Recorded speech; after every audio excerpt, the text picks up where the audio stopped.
So I got a couple of people waiting in the wings that you guys may want to talk to. We got Caity Lotz from Arrow, and we got Rook from The Flash, and the news show.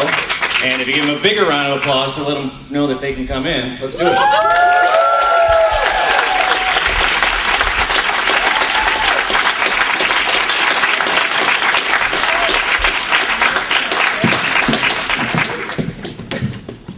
Hey guys. Are your mic levels good for you guys? Are my mic levels okay? It's really not. Katie's yours good to go? Microphone check, 1, 2. Yeah. I think that's good. So what we're gonna do is we're gonna start off. I'm actually quite a big fan, so I got a couple questions of my own. All right, and then we're gonna turn it over to you guys, and you just flag me down, wave, and I'll point to you, and it'll be your turn. Easy peasy, right? Easy peasy. Cool. So, didn't one of you just die last week? You die? I die on every show. But last week, no. I didn't die last week. I didn't die last week either. I was dead last week. I But died. I died the week before. Did you die the week before? I too? died 3 weeks ago. But on the CW, when you die, you don't really die. You don't see a body, I guess that's the rule, right? It's true. So, Caity, because you had the most recent death. Chad, you were the trendsetter on dying. Thank you. Caity joined the club. How do they tell you that your character's going to die? What happens? Well, I've heard different stories on different shows, kind of how it goes down. Some of them are probably not so nice. Mine was quite cordial, and everything was very nice. After the second season, they called me. One of the producers called me to let me know. He was like, "So, Caity, we want to shoot you in the heart with 3 arrows and throw you off a rooftop." I'm like, "Oh, okay, yeah, that sounds great." Which was the only thing hard about it was keeping the secret, because they were even like, "Don't tell your castmates." They didn't want anyone to know. So everyone's like making plans. They're like, "Oh, we're at Vancouver," and They're reading through the script. Where's page 57? And I'm at Comic-Con, like, yeah, season 3. But I mean, it is kind of funny, yeah. I kind of was like, am I lying? Am I a big liar right now? But the truth was I was back for season 3, so it wasn't a lie. But yeah, it was time for that storyline to move on, to start the other storylines, and that's just kind of how it works. Yeah, well, it worked out pretty good. And you never know, it's the CW. You might be back next week. And Chad, if you didn't get familiar with The Flash right away, you got familiar real fast. And you're like, Weather was a cool recurring character. They're like, how'd that work out? I don't understand the question, but you had you were on the pilot, yeah, which is pretty amazing. Because that's the episode they're trying to sell the show on. Right. So if they're casting you in that, that's a pretty big thing. Yeah, well, it got to the point where it started to feel like they didn't want to cast me. I did 7 auditions, and they had me read for Flash, and then they had me read for Eddie Thong, and then they gave that to Barry and Rick Cosnett. And then they asked if I would read for the villain, and I was like, okay. And then I had about 5 auditions for that role, and this is my 6th CW show, so I figured they kind of knew me by now. I was like, can't you guys just give me a break once in a while? Wow. And then and then we got the role, and I'm a Batman fan. I'm a big comic book guy, but I was never familiar with Flash. And so when I actually got the role, I didn't realize like how big Flash was, and so I got the role of the Weather Wizard, and when I started reading the comics, I realized how big that role was, and then when the fans all started writing like, you're Clyde Martin, not Mark Martin, you're fake, and I was like, oh, chill out, just keep watching.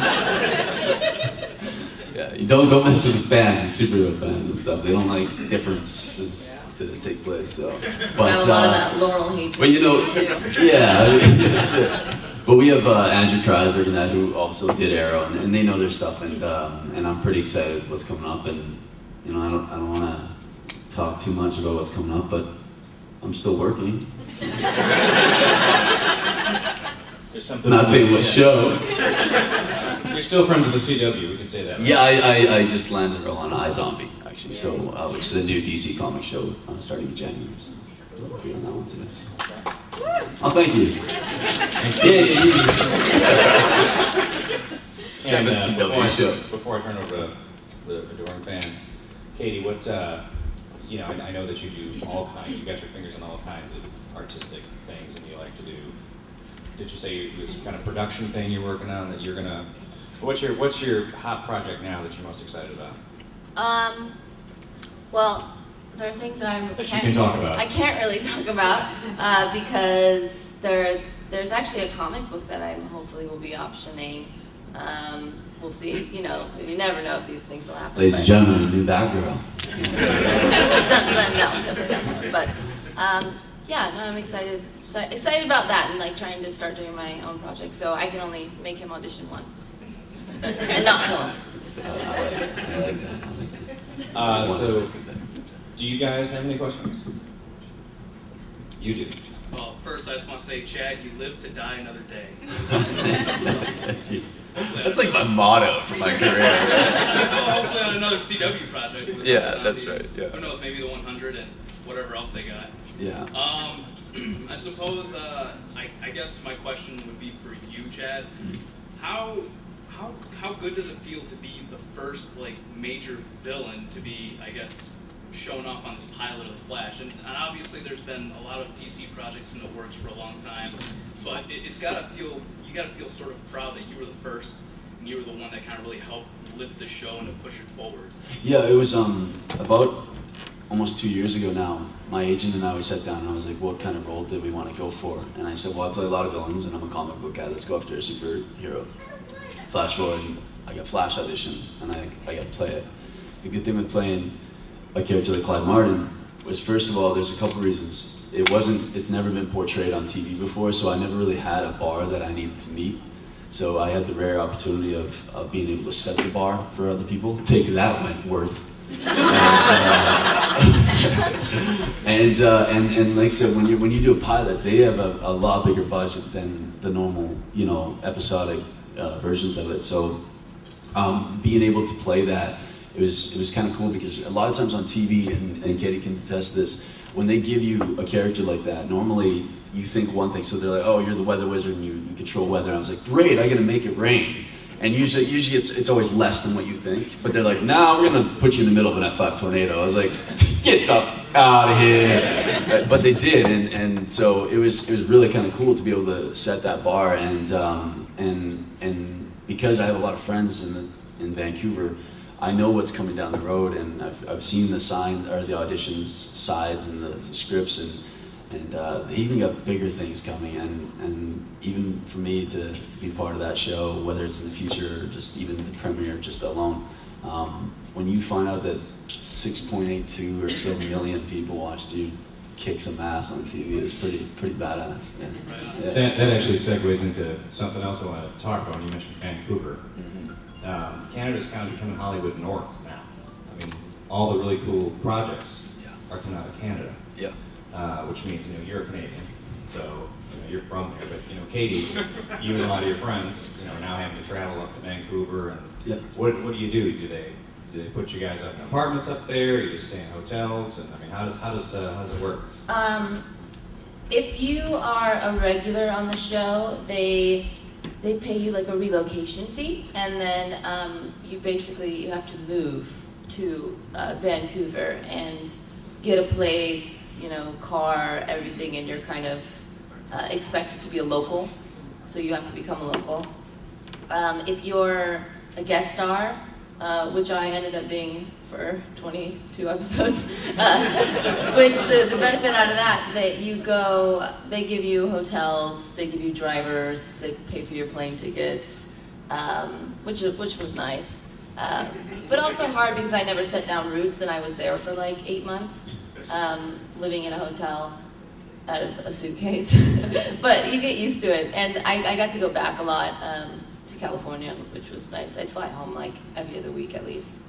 So if you're all there together, it's kind of like you have your little transplanted new family up there. Yeah, I mean your cast becomes your family. It's like school. You go every day together. You have the weekends off. You get like Christmas break. See, I actually live in Vancouver, so I think that's why I got cast. They didn't have to pay the extra fee, right? This guy's much cheaper than the Americans. Who else has got a zinger? Hey, Caity, do you think they're going to bring you back for any more flashbacks in Arrow?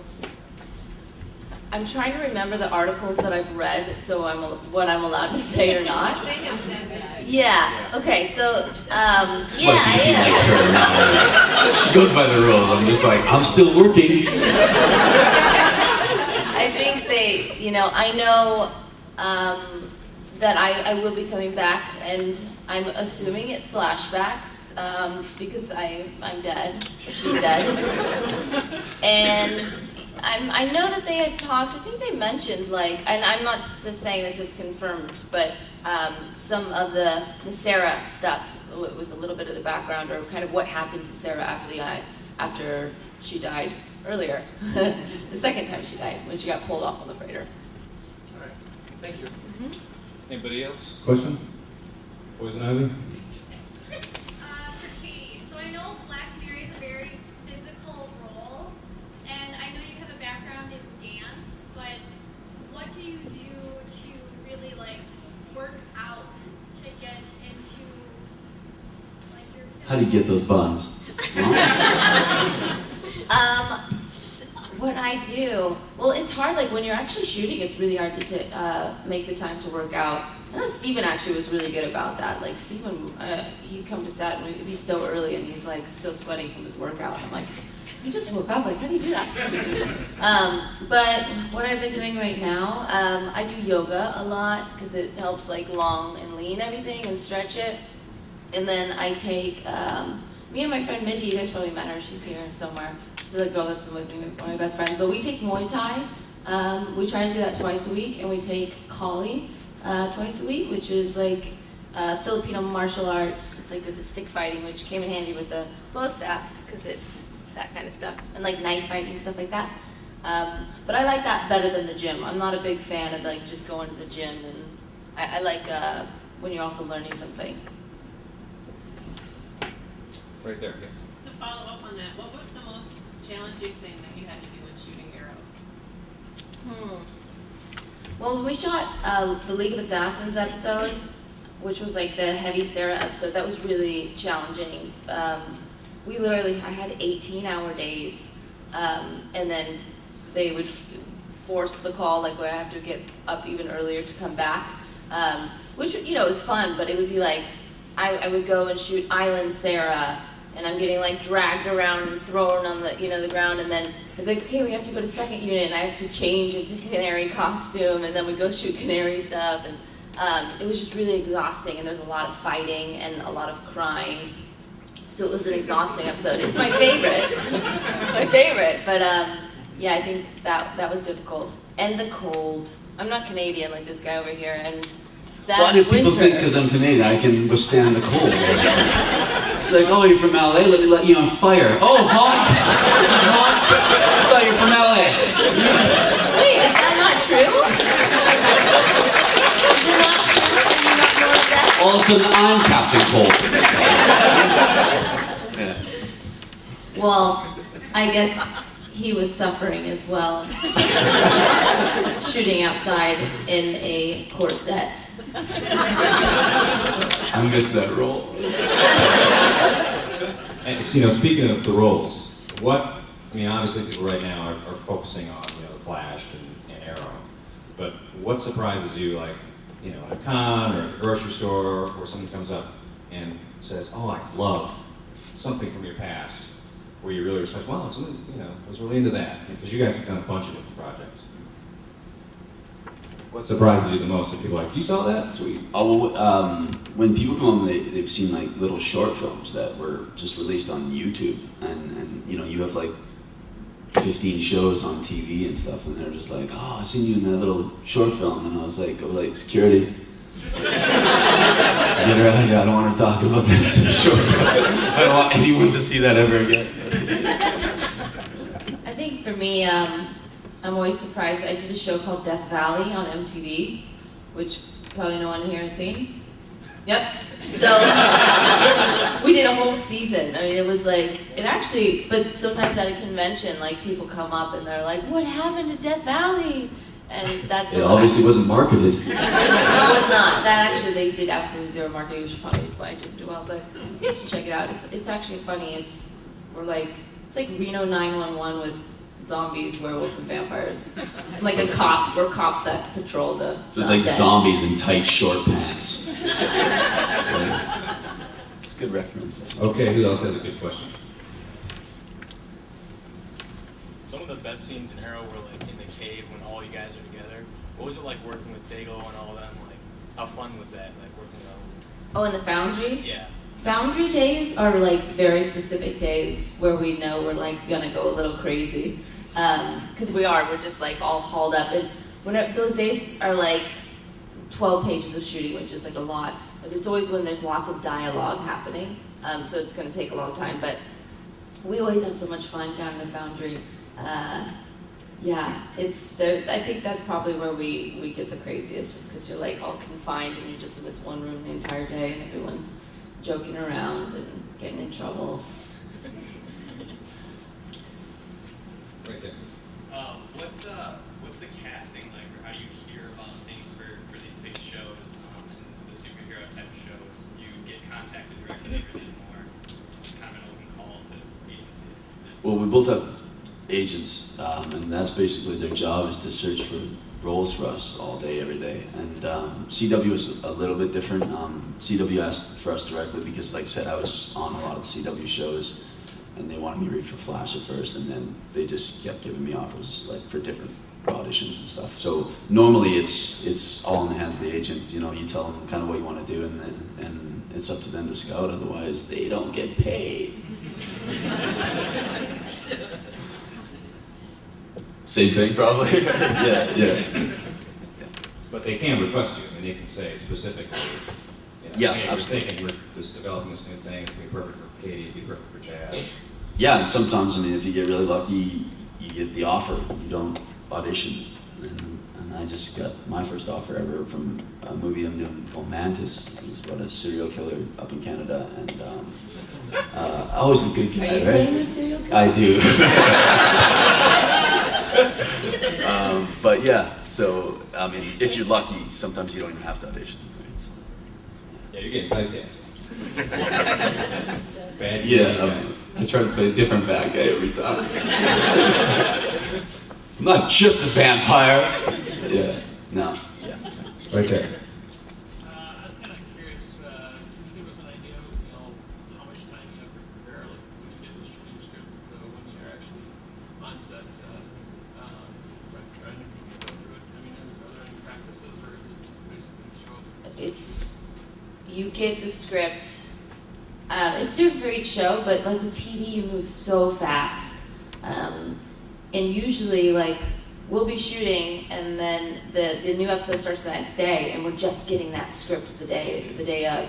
And like at lunchtime, what do you think is called table reads? Which is where everyone just sits around a table and we read it so that they can hear it, make sure kind of everything works. And so you do the table read like during your lunch break while you're still shooting the episode, and that sometimes is the first time you're even getting to read the episode. So you're like preparing everything kind of, sometimes it's the night before. But of course it's like you're only shooting a couple scenes, so you just memorize those scenes for the next day, and then the next day.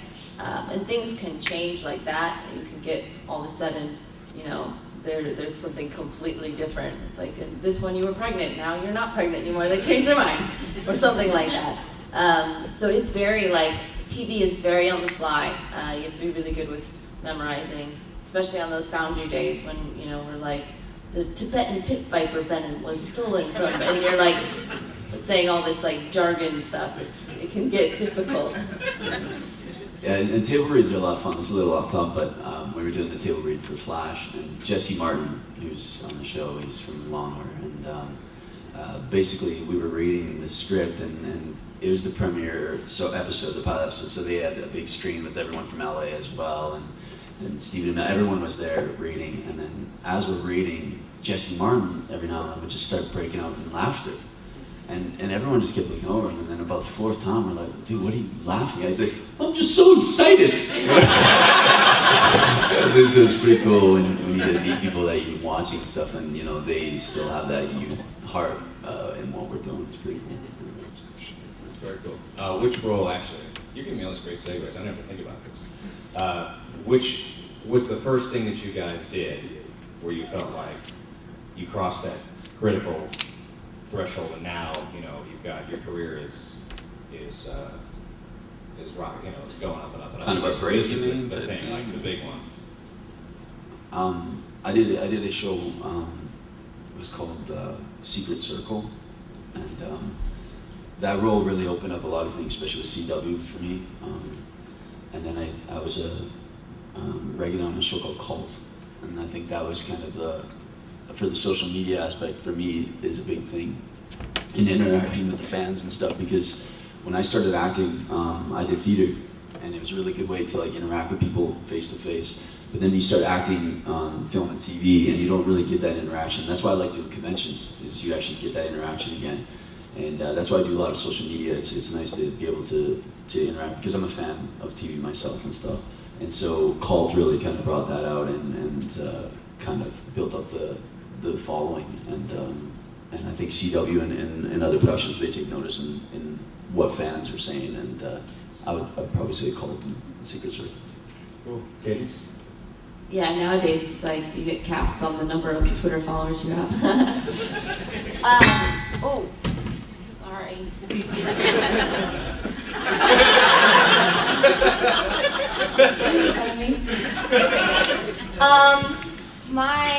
I guess my first, and it actually was like my first real acting role, but it was when I was cast for Mad Men, and that opened a lot of doors for me, because a lot of times when you're starting out and you don't have anything on your resume, people won't hire you because they don't know how you're going to perform on set, if you're going to freeze up while you're there, and they just don't know if you're any good.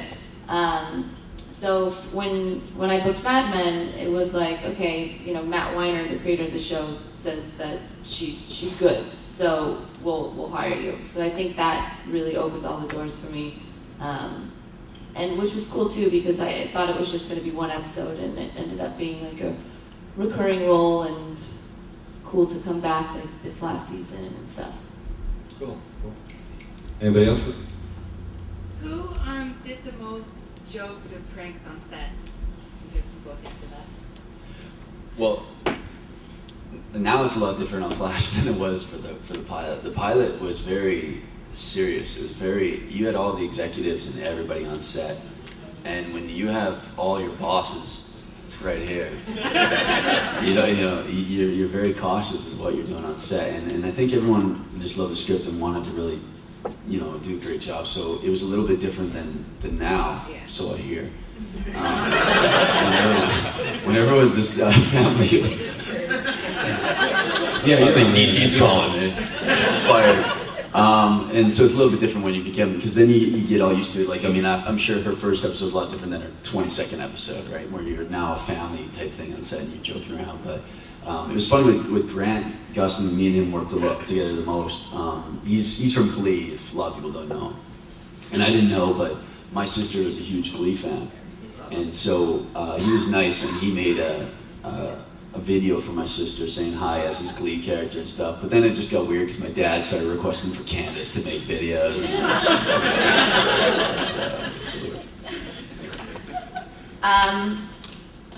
I think legend tells that John Barrowman is the king of pranksters. And I actually, because John wasn't around that much in the second season, and I wasn't around in the first season, so we didn't really work together that much. But we did get to hang out at Comic-Con, and I can attest that he is as fun as everyone says. And he gets in. When does he get in? Today? Yeah. We'll give him a chance to mess with you this weekend. But I was on Supernatural, and I was fighting with Jensen in the scene, and and I had to throw him across the room through a table, like, yay, me. And he actually hurt himself, so he's like, oh, Chet, you gotta go check this out. You gotta go in the back, and in the back room they have a monitor where you can see what happens. And he's just like, oh, go check this replay, you gotta go see it. So I went back there, and you go in this little room, black room with like a curtain, and there's just a monitor, and all of a sudden I'm blinded because the monitor's blinking, and that bastard was in front of the camera shining a flashlight. Thanks, man. Yeah. Because you guys are on such cool shows and you're on them, do you feel like you're ripped off because you don't actually get to enjoy it? Like some of the best TV you're on, so you don't get to watch it from a fan standpoint. Do you feel like sometimes, man, you wish you could watch it from a third party? I see what you're saying. Like, I mean, you don't really like the fans and stuff, where you just get to watch and you're always. Because you picture the the cargo plane or whatever on the island. Well, that's a set. The berries over here and the porta potties over there. But for us, we get to be transported. You guys, don't get to. It's a little different for me because Flash is a lot different, because normally when you're on set, you know what it looks like on TV. And I was mentioning this last night to a couple people. But when you're dealing with green screen and special effects, that's the first time I ever get to see it. So I actually do enjoy watching Flash because I have no idea what it's going to look like. Those who've seen the premiere, I'm in the middle of the tornado, but on set, I'm walking on a green treadmill, and they're surrounded by green, and 4 guys blowing fans at it. And then Dave, another director's like, "No, you're fighting Flash." I'm like, "Dude, I'm fighting gravity. I'm gonna fall off this freaking treadmill. I'm gonna look ridiculous on screen." And then you get to see it on screen. So Flash is different. I actually do enjoy it because the first time the fans see it, that's the first time I get to see it too. So. Very cool. I think Arrow actually, most of ours are actual, like the things are actually happening, like a lot of those explosions, and it's not CGI or anything like that.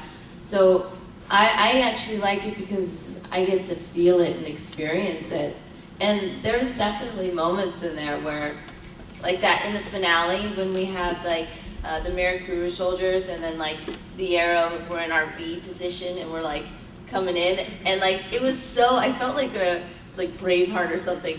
They're really like, all these scary guys are like, walking towards you and you're walking, and then all of a sudden Steven's like, "No!" And then we all just start running, and they're running at us, and you're like, it's really actually scary, but it was fun. So I like that. I'm like, really get to feel it. Yeah, the adrenaline on set is pretty crazy when there's like big stunts and action stuff. They did like a bunch of car explosion scenes in Flash, and me and Grant were standing there, and Andrew Crosby, the producer, was right beside us, and we knew the car was going to flip in the air. They forgot to tell Grant and I about the explosion part. When that went off, me and him hit the ground, and Andrew Crosby was laughing his ass off, and we're like, who's dead? Like, who died? So, but to feel the like being on set, like she said, it's just so exciting. You realize real quickly why you're in this industry and doing what you do. So, yeah. Right there. Are there any shows that either of you really like that you would go to your agent and say, "Hey, could you give me a guest appearance on this program?" I'm working on getting on Walking Dead right now. So. Yeah, tell them. Replacing Daryl. Let's see what you say now. Yeah, booze now, huh? When they do have guests come in, and all they're going to be 2 episodes, whatever, and it's another celebrity you're familiar with their work or whatever, do you guys get excited about it? Do you have, it's just like another day at the office, or how does that happen when you bring someone in for a couple episodes? Well, Game of Thrones to me, but I don't have the accent. I think, yeah, you do get excited. I remember Peter Stormare was in the premiere, and I was a big fan of him from Fargo, so it was cool to work with him. And then also, did anyone watch Prison Break? So you remember when Teabag was in the Time episode, the one with Clock? What was it? Clock King. Yeah, Clock King. I was excited to work with him on that too. So it is you get really excited, and there's people that you've been a fan of and have watched on movies or TV before. Yeah, she's explaining to Robert Nepper because he was already on Cult with me, so I got to work with him. It was really cool. And then and I was on Alcatraz, and I got to work with Sam Neill, and I was a huge Jurassic Park guy. And the entire time I'm sitting there, don't ask him about Jurassic Park, don't ask him. And I'm sitting in the green room and I was like, so, JP. He just looked at me like, oh, this fool. So, but I was really excited to meet that guy. So, Very cool.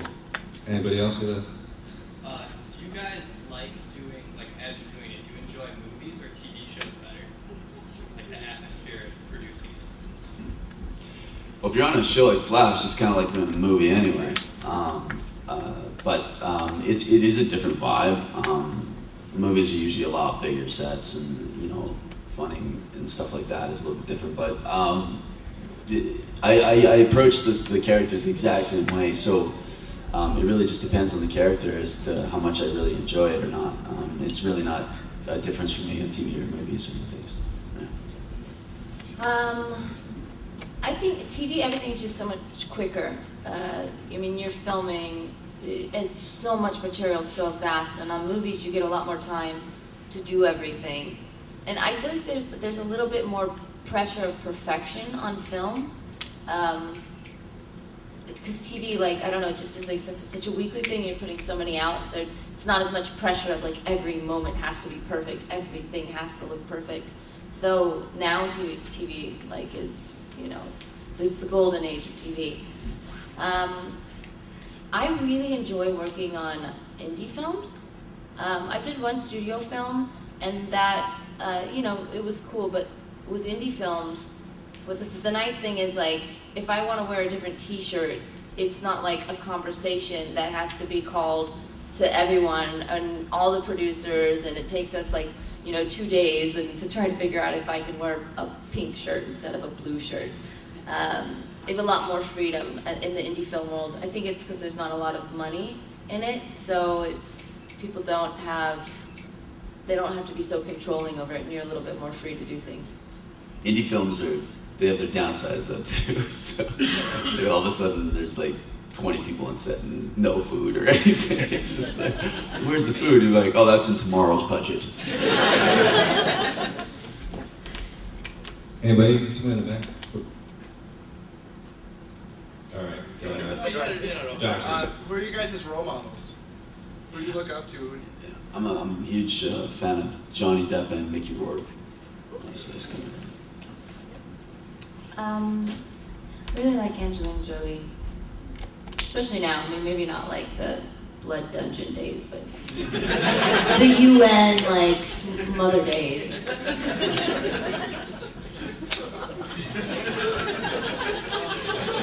Caity, just kind of going back a bit, you were mentioning Mad Men, and I was curious because you were on the first half of the final season, and your character, Stephanie, kind of was in more of not really a precarious position or anything like that, but I guess for me, I'm a big fan of kind of knowing, I guess, if there's going to be a finality for that character, where they end up.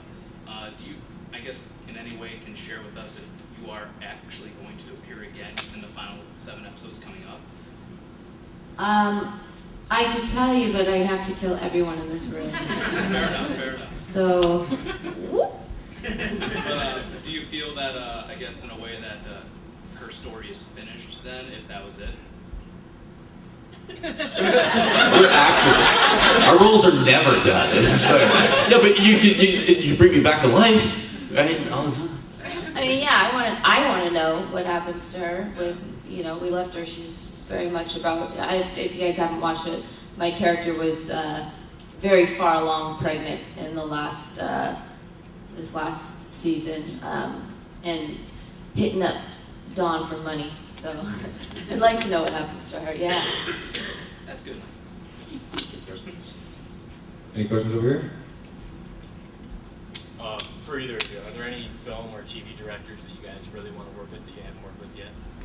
I actually got lucky. I already got to work with J.J. Abrams, so I got on Alcatraz. So I kind of teched that off already. So. I'd really love to work with Baz Luhrmann, which Moulin Rouge and I love the way these things look. They're fantastical. They feel great. I think he would be somebody that I would love to work with. But the list is quite endless. being a lead on a James Cameron movie wouldn't be too bad. Kind of going back to your question, not being able to talk about secret stuff, but things that they've revealed to us, like Katie Cassidy holding up your leather jacket and going, "Hey, you know, get this expensive." Do you think that she's going to look to your character as kind of a model for hers? Are you going to be able to help her? Or?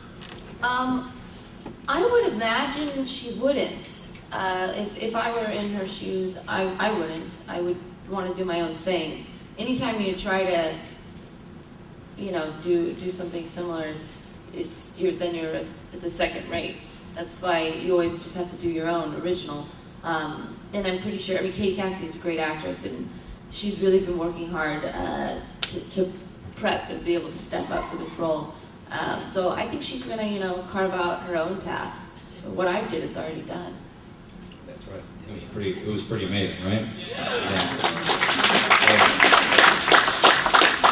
Yeah. And real quick for you, Chad, the zombie phenomenon is clearly not over. It's still hot and heavy. Could you give people just a real quick rundown of iZombie, what that's all going to be about? Yeah, iZombie is kind of it's a little bit different of a zombie film. It's basically it's like us. It's zombies who can disguise themselves in society. They sometimes don't want to be known that they're zombie. They put makeup on so they're not so pale. But our lead, Rose, she's basically works for the police force. And what happens is when these zombies eat brains, they get all their memories. And so she eats the corpses' brains to get the information of how the crime happened. And so that's kind of the concept of iZombie. So yeah, it's really kind of a cool, and it's an adaptation from a comic book as well. So. Are you going to be a zombie on there, or can you not say? Let's just say I play a 19-year-old. Right. Yes!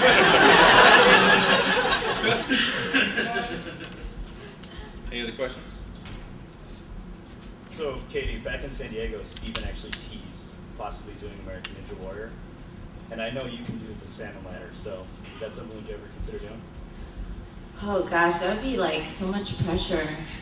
I don't know if I could do it. I don't know if I'd want to do it. I'd probably end up like slipping and then like hitting my head and embarrassingly falling into the water. So I probably won't.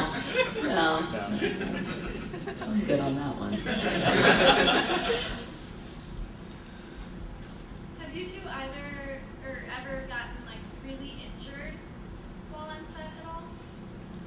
I was I did a show called Sanctuary, and I was playing a vampire on that show.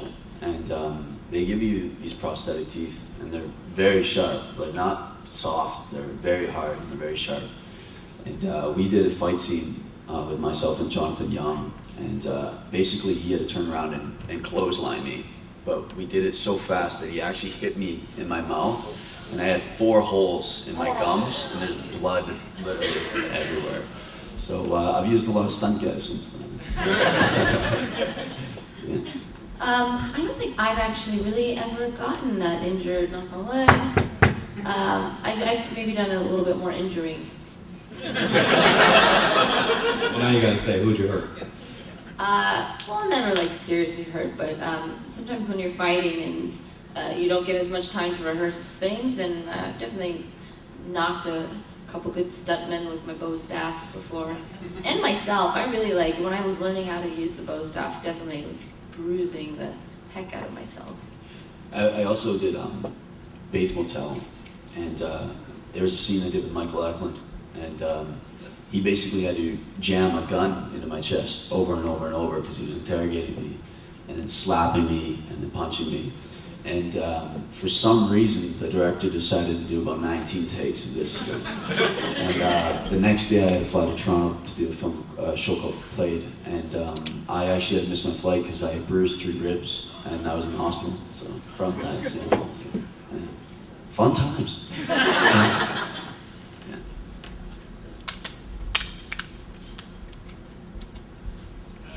Just out of curiosity, do you have any dream jobs, or where would you like to be? I'm sorry, can't hear you. Sorry. Dream jobs. Do I have any dream jobs? Dream jobs, where would you like to be in like 5 years? I'd like to be alive still.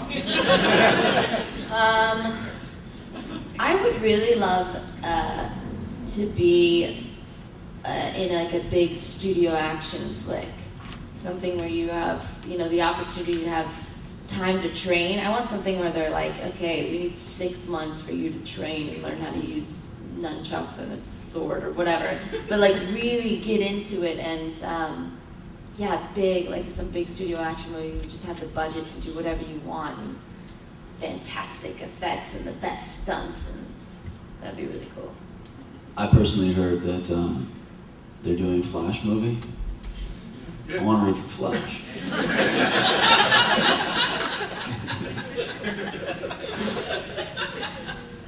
Sean, do you have questions?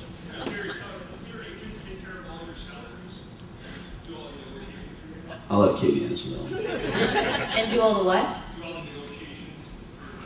Oh yeah, we that's one thing I think most actors were pretty like hands off with money, like they, because we're Okay, we have creatives. different answers. My agents, they definitely, they take care of everything. They, of course, you know, you're involved in the rundown of it, but you have a lot of people in place to protect you and kind of take care of that stuff. I negotiate all the time. I do. I always, I don't know. I try to sell myself. I'm like a male prostitute. You've never had anything like this. Quick show of hands, how many people are from Wisconsin? All right, a lot of us. Thank you for coming on, guys. Seriously. So since you guys haven't been to Milwaukee before, FANTASTICON, correct? That's right. So I know Caity can answer, but actually I know both your answers. But what would you say was a quintessentially Wisconsin or Milwaukee thing that you've done since you've been here? Well, I found out that you guys don't serve alcohol after 9. 9 o'clock, you guys stop selling alcohol. Like at bars is fine, but you can't buy them anymore. And then I tried your cheese curds last night. So. That's my gist of Wisconsin. That's how you know alcohol and cheese. You guys nailed it. I went to a place called Safe House, which Safe House? And the person that we went with knew the password, but didn't give it to us so that we would have to like act like monkeys and embarrass ourselves. And then once we like got into the place, everyone was like looking at us clapping. And I'm like, oh, they know we're here. And then I'm like, oh wait, no, they just saw us on the screen making fools of ourselves. You learn how to move on. Yeah. But it was cool. It was a fun little spot. Yeah, Milwaukee's a great city. Questions? We got time for a couple more.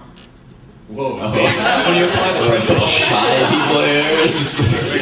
Okay, just a quick one. How many times do they have to film you getting sucked out of a boat? Because it seems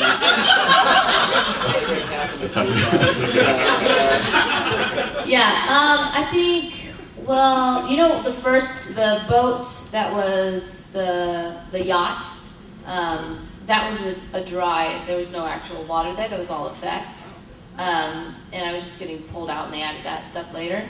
But when we did the freighter, that was actual, like, a full-blown waterfall that I was getting sucked through. And like, I remember like I couldn't hear anything and I couldn't see anything because the water was just like pouring down. And so, but they kept doing it, we had to do that over and over and over again. But it was actually really fun. But I would like, they would try to like give me notes of like, turn your head more this way. And like, I couldn't hear anything, so I'm like standing under a waterfall. I'm like, what? Just like getting poured on right. And they were like, turn your head more to the left. But that was fun, actually. I liked it more when there was the water.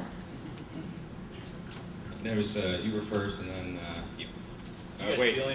Okay, you'll be after him. All I heard was, do you steal? Do you guys steal anything off set, like for a keepsake, like maybe the canary mask or? You know, I actually asked for the canary mask. I'm gonna get it when I go back. I feel bad because I take something from every set. I have like a little like thing in my studio at home, and I like to do it. But for Flash, I didn't really have. They gave me there's a police sketch photo of Clyde Martin, and they actually gave me the original, which is really cool. But then, have you guys seen the show called The Soup?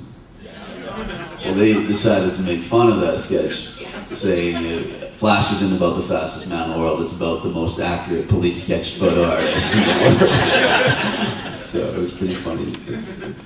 But yes, we steal. Have you ever considered doing comedy, or do you do any comedy? I actually used to be a stand-up comedian. I did stand-up Yuck Yucks in Canada. I did like impersonations and stuff a lot. And stand-ups, that's a different world, right? Like you can do the same material twice in one night, and one show you're killing it, and the next show you get booed. It's a really, like, we go through a lot of rejection. Stand-up comedians, it's a whole different side of rejection. Speak for yourself. It's all that yoga she does. And then I used to direct and produce a sketch comedy show as well, and I'm actually writing and we're directing a film next year, a feature film called The Perfect Pickup, which is a comedy about 4 guys who try to find the perfect way to pick up women. So, yeah. No more bad guy. We remember that show Death Valley that I was talking about? You never heard of? That was a comedy. No one's seen it. And obviously, you know, that didn't, maybe I'm not so good at it, I don't know. Watch Death Valley, let me know what you think. And let's squeak in one more. Don't ask me to do impersonation. I knew that.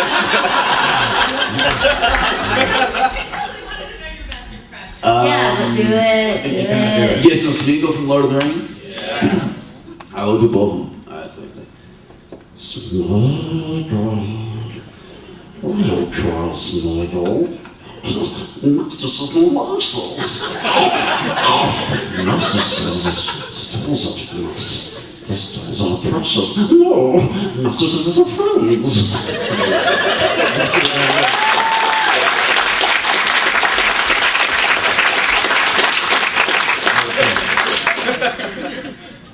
Caity, you're not a gonna lot of time on my hands.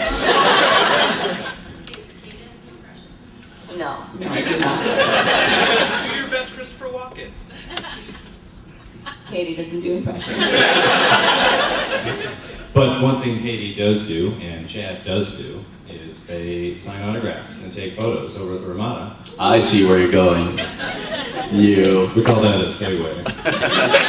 And, but I can tell you what, at all conventions, the highlights for the panels and stuff. And so let's give these guys a huge Thank you so much, guys. And you can see everything over at the room.